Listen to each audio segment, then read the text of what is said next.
우리 성경 묵상 강의 시작하도록 하겠습니다. 우리 첫 번째 강의는 말씀 묵상에 대해서 알아보려고 해요. 묵상이란 무엇인지, 그리고 두 번째 강의에서는 이 묵상을 어떻게 해야 할지, 세 번째는 묵상을 나 혼자만의 것으로 끝내는 것이 아니라 공동체적으로, 교회 공동체로 모인 우리가 어떻게 나눔을 할 것인지를 나누도록 하겠습니다. 오늘은 첫 번째 시간으로 말씀 묵상에 대해서 간단하게 살펴보겠습니다. 먼저 우리가 묵상은 성경을 가지고 하죠. 그래서 성경에 대해서 먼저 나누려고 하는데요. 성경은 굉장히 중요합니다. 그래서 묵상을 하는데, 그렇다면 성경은 왜 중요한가 했을 때 하나님의 말씀이기 때문에 중요합니다. 하나님의 말씀이 하나님께 머물러 있지 않고 우리에게까지 전달이 되었어요. 특별히 우리나라 같은 경우는 선교사님보다 성경책이 먼저 들어온 독특한 형태의 선교를 가진 나라인데, 그러한 하나님의 말씀이 하나님께만 있지 않고 우리에게까지 전달되었다는 것은 하나님의 말씀의 목표가 우리의 삶과 연관이 되어 있다는 거죠. 그래서 우리를 위해 쓰여졌고, 우리의 언어, 사람의 언어로 쓰여졌고, 우리가 이해할 수 있도록 그렇게 구성이 되었다는 것은 성경 말씀이 하나님에게만 존재하는 것이 아니라 우리의 인생과 연결되어 있다. 우리를 위해 존재한다. 라는 측면에서 성경이 우리에게도 굉장히 중요하다는 것을 알 수 있어요. 그리고 성경은 하나님의 음성입니다. 간혹 하나님의 음성이 들리신다고 하는 분들이 계신데, 이 계시, 하나님의 뜻을 알려주는 계시가 완성된 게 성경이기 때문에 하나님의 음성이 들려주시는 이유를 생각해 볼 때 자신의 뜻을 알려주시기 위해서라면 성경을 통해서 우리는 하나님의 뜻을 알 수 있기 때문에 성경을 통해 하나님의 음성을 듣는다라고도 볼 수 있어요. 그래서 우리는 하나님의 말씀을 통해 하나님의 음성을 듣게 된다. 이런 측면에서 성경을 읽는다는 것, 그리고 성경 그 자체가 매우 중요하다는 것을 알 수 있습니다. 이런 성경을 접하는 방법은 크게 세 가지가 있는데요. 먼저는 성경 통독입니다. 말 그대로 읽는 건데, 소리 내어서 읽기도 하고, 속으로 읽기도 하고, 눈으로 보기도 하고, 귀로 듣는 방법도 있죠. 크게 이렇게 세 가지의 방법을 가지고 성경을 읽을 수가 있습니다. 두 번째는 성경을 묵상하는 방법인데, 제가 간단하게 이름을 붙여봤어요. 성경 묵상은 하나님의 말씀을 마음에 새기는 것이다. 이따가도 묵상이란 무엇인지 살펴보겠지만, 성경 묵상은 하나님의 말씀을 나의 마음판에 새기는 작업이다 라고 볼 수 있고요. 성경 공부는 그렇다면 머리에 채워 넣는 작업이다 라고 볼 수 있어요. 물론 통독을 하는 것 그 자체를 묵상으로 이어갈 수 있고, 묵상은 또 공부로 이어갈 수 있습니다.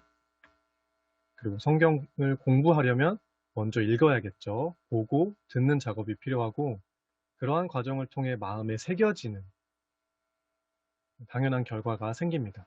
성경 묵상도 우리가 읽고 보고 들어야 마음에 새길 수 있고, 이 과정을 위해서는 또 해석적 작업이 필요하기 때문에 공부와도 연결이 됩니다.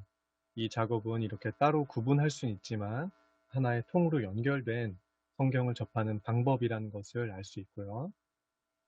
이 세 가지의 목표가 있는데요. 단순히 읽고 마음에 새기고 머리에 채워 넣고만 끝나는 게 아니라, 이러한 세 가지 성경을 접하는 방법의 최종 목표는 바로 살아가는 데 있습니다.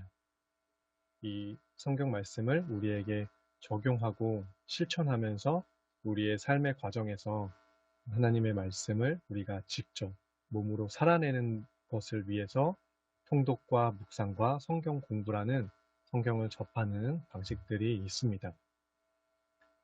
그렇다면 묵상이란 뭘까요? 먼저 단어적인 의미로는 quiet time이라고 해서 조용한 시간이라는 의미를 가지고 있어요. 그래서 보통 시간과 공간의 지성소, 따로 극별히 구별된 장소를 필요로 합니다. 이러한 하나님의 말씀은 보통 우리가 다른 종교에서 볼 때는 명상과도 꽤 비슷한 측면이 없지 않은데요. 다른 종교와의 그런 명상과의 결정적인 차이는 다른 종교 같은 경우에는 나 자신을 비워내는 작업에 몰두를 하죠. 그런데 하나님의 말씀을 묵상하는 행위는 나 자신을 비우는 데 목표가 있는 게 아니라 나 자신에게 하나님의 말씀을 채우는 것, 그것에 결정적인 차이가 있습니다. 보통 이 묵상을 조용한 시간, 조용한 곳에서 내가 하나님의 말씀을 접하는 것이기 때문에 우리가 바쁜 분주한 삶을 살아가는 데 있어서 시간을 따로 구별하고 공간도 내가 하나님의 말씀에 집중할 수 있는 따로 마련된 공간이 필요하다, 이렇게 많이 권면을 하는데요. 일장일단이 있는 것 같아요. 우리가 시간과 공간을 따로 떼어 놓고 이 일을 묵상 작업을 하기로 하면 그만큼 동기부여가 되고 환경이 조성이 됩니다. 그런데 한 가지의 단점은 이렇게 따로 시간과 공간을 정해 놓았는데 환경이 허락하지 않을 때가 있죠. 그럴 때 이 묵상을 하지 못하면 괜한 죄책감이 생겨요. 그런 측면에서 여러분의 기질적으로 시간과 공간을 따로 구별해야만 내가 이 일을 동기부여를 가지고 할 수 있다. 아니면 저 같은 경우에는 따로 이런 것을 구별하지 않아도 그냥 때에 따라 상황에 맞춰서 하거든요. 그러니까 우리 각자의 상황과 또 성격과 기질에 맞춰서 이 시간과 공간의 지성소를 구별하는 것은 알맞게 맞춰서 하면 될 것 같습니다. 그리고 이 단어는 성경의 용례에서는 읊조리다, 중얼중얼대다, 그리고 깊이 생각한다라는 의미가 있어요. 이 단어가 먼저 사용된 성경이 창세기에 나오는데 아브라함이 자기 종을 시켜서 이삭의 아내를 맞아 들여오게 합니다. 심부름을 시켜요. 이때 이삭이 종을 통해서 내 아내가 어떤 사람이 어떤 사람이 찾아올까 기다리는데 그때 들에 나가 묵상을 합니다. 내 이상형이 올까? 이런 묵상이라기보다는 내가 아브라함의 언약을 이어가는 상속자인데 그 일을 함께할 하나님의 역사를 같이 이루어갈 나의 동반자는 어떤 사람이 올까? 아마 이런 묵상을 했을 것 같아요. 나의 개인적인 가장 중요한 일을 앞두고 또 하나님의 일을 동참하는 데 있어서 가장 중요한 그 일을 앞두고 했던 깊은 생각이 바로 묵상이라는 것을 알 수 있습니다. 또 하나는 욥기에서 하나님 경외하기를 그만두어 하나님 앞에 묵도하기를 그치게 하는구나. 논쟁 과정에 있었던 건데요. 하나님을 묵상하는 과정은 하나님을 경외하는 것과 연관이 있음을 알 수 있고, 시편에 보면 하나님의 일, 하나님의 행사를 묵상합니다. 단순히 성경을 우리가 글자로만 하는 것이 아니라 하나님이 어떤 일을 하는지 우리 마음판에 새기는 과정, 그리고 그것을 알아가는 과정이 묵상이라는 것을 알 수 있고요. 마찬가지로 시편 119편, 율법 시편이라고도 하는데 하나님의 법을 사랑하는 사람이 종일 읊조린다. 하나님을 사랑하는 사람이 할 수 있는 행위가 바로 성경 묵상이다 라는 것을 알 수 있습니다. 성공의 사제인 제임스 패커가 이런 말을 했어요. 성경 묵상은 하나님의 말씀을 가지고 가슴 속에 적당한 충격을 만드는 일이다. 우리가 하나님의 말씀을 잔잔하게 하고 나를 다듬어가는 과정이라고도 보지만 동시에 다람쥐 쳇바퀴 같은 우리가 반복되는 일상 속에서 하나님의 말씀을 가지고 내 삶을 낯설게 바라보게 하고 내 마음속에 적당한 충격을 주어서 하나님 앞에 나를 깨우는 과정이다. 이것이 묵상이라는 것을 우리가 알 수 있습니다. 그렇다면 우리가 이 묵상을 왜 해야 하는가 몇 가지 살펴보려고 하는데요. 먼저는 상황을 해석하는 힘을 기를 수 있게 합니다. 천주교 신자였던 샤를드 푸코가 이런 말을 했어요. 하나님을 믿는 자에게 가장 어려운 것은 하나님을 믿는 일이다. 굉장히 역설적인 말인데요. 이렇게 말한 이유가 사람은 결정적으로 어려운 순간에 하나님을 보지 않고 결국은 나를 보기 때문이고, 또 하나는 하나님보다는 그러한 상황을 더 크게 보기 때문이다.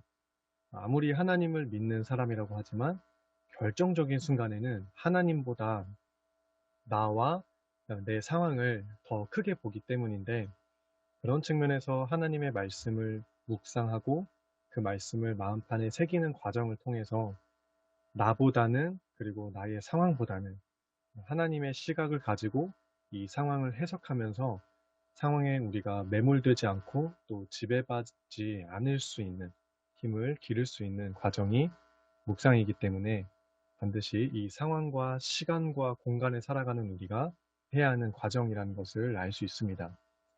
또 하나는, 하나님의 말씀은 양식으로 많이 비유하기도 하죠.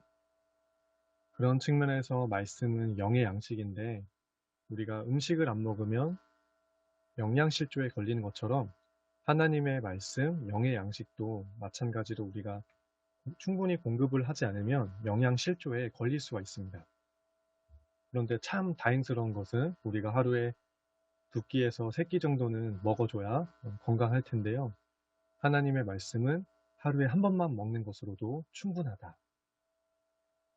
우리가 매일 성경을 통해서 하는데 딱 적당량인 것 같아요. 하루에 하기에는. 그런데 그것으로 모자라지도 않습니다. 그리고 과하지도 않기 때문에 특별히 다이어트 할 필요가 없습니다. 하나님의 말씀이기 때문에 1일 1식으로도 충분하다는 것을 알 수 있고요. 그리고 이 묵상은 삶으로의 연결다리입니다. 우리가 성경을 묵상이라는 과정을 통해서 적용으로 넘어가죠.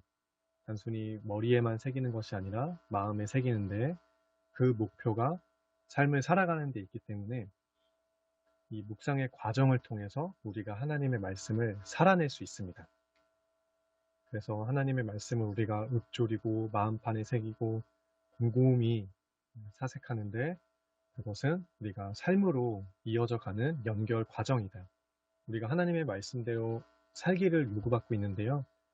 넉넉하게 그 삶을 살아내기 위해서는 이 묵상의 과정이 우리에게 필요하다는 것을 알 수 있고요. 이것을 총체적으로 정리하면 결국은 하나님과의 관계성에 있습니다. 시편 1편에서 이 묵상을 가지고 하나님의 관계가 어떻게 이루어지는지를 볼 수 있는데요.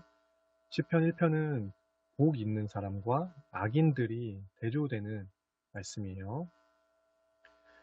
우리가 1절부터 보면 복 있는 사람은 이렇게 시작합니다. 복 있는 사람과 반대되는 사람의 이야기가 이제 4절부터 나오는데, 복 있는 사람의 반대는 무엇일까요? 쉽게 보면은 복 없는 사람이어야 하죠. 그런데 놀랍게도 시편 기자가 말하는 복 있는 사람의 반대편에 있는 사람은 악인들, 죄인들로 표현합니다. 우리가 생각하기에 복 있는 사람의 반대면 복 없는 사람이라 표현할 만도 한데, 놀랍게도 성경은 그런 사람들을 가리켜서 악인들로 표현하고 있습니다. 1절에 그 복 있는 사람의 모습을 보면 악인들의 꾀를 따르지 아니하고 그들의 이제 생각을 따라하지 않는 거죠. 그리고 죄인들의 길에 서지 않고 오만한 자들의 자리에 앉지 않습니다. 우리가 간단하게 생각해 보기에는 복 있는 사람이라면 하나님한테 복 받을 만한 행동을 하는 것으로, 그래서 무엇을 한다라고 보여질 수 있는데요. 놀랍게도 1절에서는 나쁜 일을 하지 않는 것을 먼저 복 있는 사람의 첫 번째 행위로 묘사를 합니다. 우리가 여러 가지 사회적인 사람들의 모습을 보면 선한 행동을 굉장히 많이 하는 것 같지만 뒤로는 위선적인 모습을 살아갈 때가 많죠. 그러면 겉으로 보여지는 선한 행동은 그것조차 사실은 선한 행동이 결코 아니었음을 알 수 있어요. 복 있는 사람, 하나님의 사람이 가장 먼저 하는 행동은 죄로부터 멀어지는 행동입니다. 죄로부터 멀어지는 것. 복 있는 사람으로 살아가는 데 있어서 하나님께 칭찬받을 만한 행동은 무엇인가? 복 있는 사람의 행동은 무엇인가? 죄부터 짓지 않는 것입니다. 죄로부터 나를 멀리하는 것.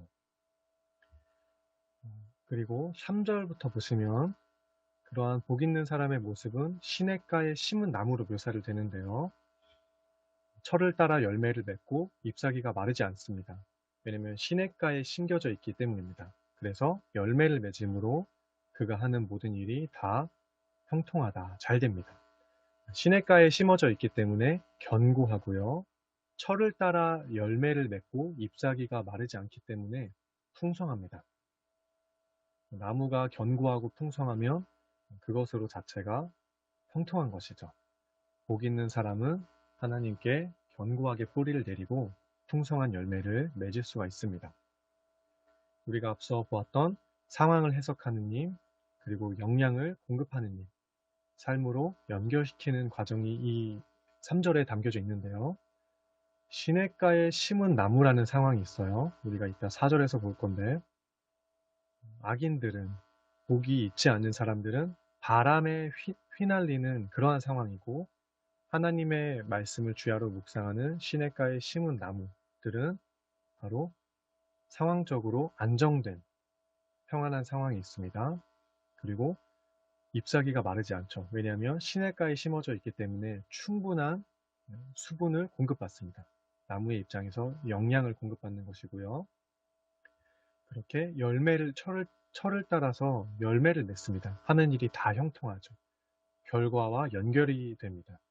그러니까 우리가 앞에서 보았던 상황을 해석하고 영향을 공급받고 삶으로 결과시키는 그 연결 과정을 총체적으로 보여주는 게 바로 3절의 말씀인데요. 4절을 보면